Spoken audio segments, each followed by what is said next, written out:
Hi hello வணக்கம் நண்பா. நம்ம இன்றைக்கி இந்த வீடியோவில் எதை பற்றி பேச போகிறோம் அப்படின்னா H1B விசா இந்த இஷ்யூ ரொம்ப நாளைக்கு முன்னாடி இருந்தே போயிட்டுருக்கு. ஸோ இந்த இஷ்யூ பற்றி தான் இன்றைக்கி டீட்டெயில்டாக பேச போகிறோம்.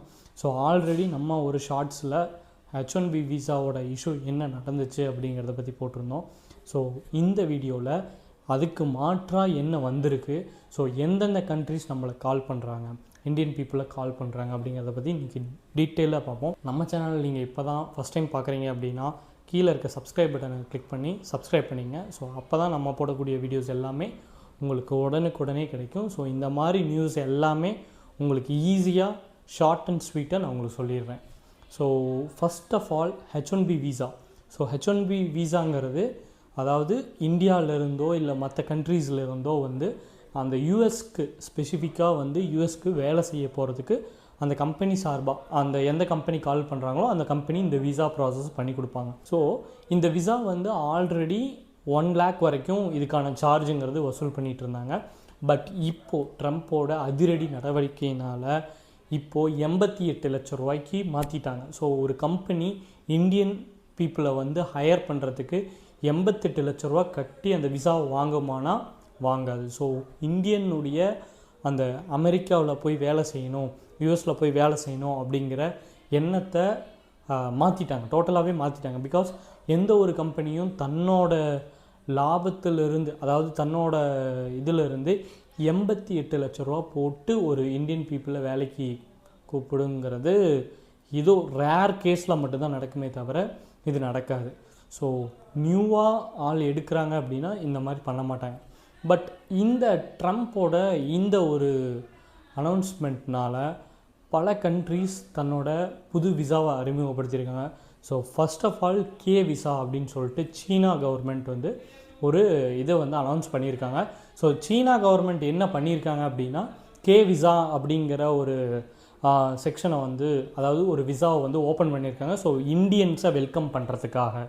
ஸோ இந்த இந்தியன்ஸை வெல்கம் பண்ணி ஸோ அவங்களுடைய டெவலப்மெண்ட்டை இன்க்ரீஸ் பண்ணணுங்கிறதுக்காக இந்த கே விசாவை வந்து லான்ச் பண்ணியிருக்காங்க. ஸோ இந்த கே விசா வந்து ட்ரம்ப் சொல்கிறதுக்கு முன்னாடியே இதுக்கான அனௌன்ஸ்மெண்ட் வந்துச்சு. பட் அக்டோபர் 1 இருந்து தான் இந்த கே விசா வந்து நடைமுறைக்கு வந்துச்சு. ஸோ இந்த கே விசாவில் பார்த்தீங்கன்னா இப்போ H1B விசாவில் நிறைய ரூல்ஸ் அண்ட் ரெஸ்ட்ரிக்ஷன்ஸ் இருக்கும். பட் கே விசாவில் அப்படி கிடையாது.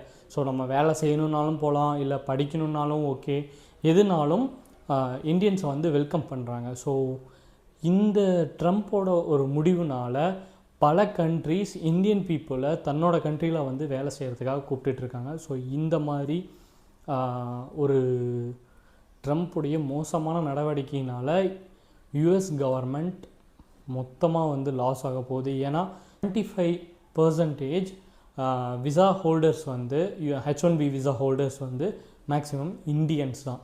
ஸோ இந்தியனுடைய பங்குங்கிறது ஒவ்வொரு மல்டிநேஷ்னல் கம்பெனிலையும் வந்து தலைமையாக இருக்குது. ஸோ ஃபார் எக்ஸாம்பிள் பார்த்தோம் அப்படின்னா கூகுளோட CEO சுந்தர் பிச்சை. ஸோ அவர் வந்து ஆஸ் அ தமிழனா இந்தியனாக வந்து அங்கே வந்து வேலை செய்கிறது நமக்கெல்லாம் ஒரு பெருமை. பட் இருந்தாலும் அந்த மாதிரி ஒரு பெரிய போஸ்டிங்கில் இருக்காங்க. ஸோ இந்தியன் பீப்புளுக்கான ரெக்குயர்மெண்ட், இந்தியன் பீப்புள் இல்லை அப்படின்னா அந்த கவர்மெண்ட் அந்த கம்பெனியே வந்து ரன் ஆகுங்கிறது கொஞ்சம் கஷ்டமான சூழ்நிலையாக இருக்கும். ஸோ இந்த மாதிரி ஒரு கண்ட்ரியோட பிரசிடெண்ட் இந்த முடிவு எடுக்கிறதுங்கிறது கொஞ்சம் ரொம்பவே ஒரு தவறான விஷயம்.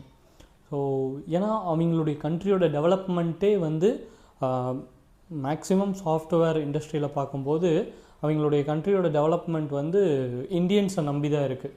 ஸோ இந்தியன்ஸ் இல்லை அப்படின்னா அங்கே வந்து நம்ம பேஸை எடுத்த மாதிரின்னு வச்சுங்களேன். ஸோ நியூ இன்னோவேஷன்ஸ்லாம் பெருசாக வராது.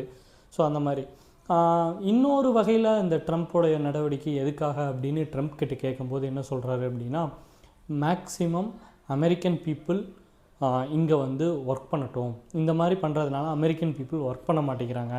ஸோ வந்து அதாவது இந்தியன்ஸை நம்பியே நாங்கள் வந்து கம்பெனிஸ் ரன் பண்ணுற மாதிரி இருக்குது அப்படிங்கிற மாதிரி ட்ரம்ப்போட இது. ஸோ உள்நாட்டில் வேலை வாய்ப்புகளை அதிகப்படுத்தணும், அமெரிக்கன் பீப்புள் நிறைய பேர் வேலை செய்யணும் அப்படிங்கிறத ட்ரம்ப்போட கருத்தாக இருக்குது.